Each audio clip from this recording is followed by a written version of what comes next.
మామిడి పళ్ళ సీజన్ అయితే వచ్చేసింది కదండి. మామిడి పళ్ళు అంటే ఎవరికి ఇష్టం ఉండదు? పళ్ళలో రారాజు మామిడి పండే కదా.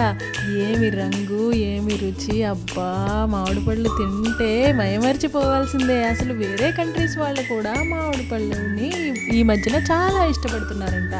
ఇక్కడ నుంచి మన వాళ్ళు ఎక్స్పోర్ట్ చేసి వేరే అవుట్ ఆఫ్ ది కంట్రీస్ కూడా పంపిస్తున్నారు. చూసారా, నేను ఇప్పుడు వీటిని ఏం చేశానంటే గుజ్జు తీసేసి శుభ్రంగా మిక్సీ పట్టేశాను. లస్సీ చేద్దామని పెరుగు వేయడం అయితే మీకు చూపించలేదు, కానీ నేను ఇప్పుడైతే షుగర్ వేసేసుకుంటున్నాను.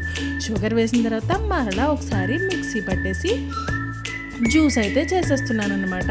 చూసారా ఫ్రెండ్స్, నేనైతే మా అమ్మగారు వాళ్ళ ఇంట్లో ఉన్నాను. ఇక్కడైతే నేను మా పిల్లలకి, మా చెల్లి వాళ్ళ పిల్లలకి లస్సీ చేసేద్దామని ఫిక్స్ అయిపోయాను అనమాట. సో ఈ మామిడి పళ్ళని గుజ్జు తీసేసి షుగర్ వేసి అలాగే కర్డ్ కూడా వేసి ఒకసారి స్మూత్గా ఇబ్బంది లేకుండా తాగడానికి వీలుగా చక్కగా మిక్సీ పట్టేస్తున్నాను. అసలు ఐస్ క్యూబ్స్ ఉన్నాయా లేవా ఒకసారి చూసేద్దాం ఉండండి.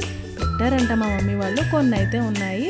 జస్ట్ ఫ్లేవర్ కోసం ఏం చేస్తున్నానంటే కొన్ని ఐస్ క్యూబ్స్ అయితే తీసాను. ఈచ్ గ్లాస్లో ఒక్కొక్క ఐస్ క్యూబ్ అయితే నేనైతే వేసేద్దామని అనుకుంటున్నాను. ఇప్పుడైతే జ్యూస్ అయితే వేసేద్దామని తీసానన్నమాట.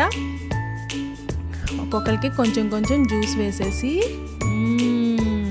వావ్, పిల్లలకి ఎంతో ఇష్టం. పిల్లలకే కాదు పెద్దవాళ్ళకి కూడా జ్యూస్, మ్యాంగో జ్యూస్ అంటే చాలా ఇష్టం కదా. సరే ఫ్రెండ్స్, మరి మీరెవరైనా మ్యాంగో జ్యూస్ ఈ మధ్యకాలంలో చేసుకున్నారా? మామిడి పళ్ళు ఎంతమంది తిన్నారు? కామెంట్ అయితే చేసేయండి. మీరు అందరూ వీడియోస్ అయితే చూస్తున్నారు, కానీ సబ్స్క్రైబ్ చేస్తేనే ఇన్ని కోట్ల అకౌంట్లలో నా అకౌంట్ మీకు కనపడుతుందన్నమాట. నన్ను లైక్ చేసేవాళ్ళు సబ్స్క్రైబ్ చేస్తే నా వీడియోస్ అన్నీ మీకు రావాలి అంటే సబ్స్క్రైబ్ చేస్తేనే వస్తాయన్నమాట. ఇప్పుడైతే నేను గ్లాసెస్లో నేను జ్యూస్ అయితే వేసేసాను.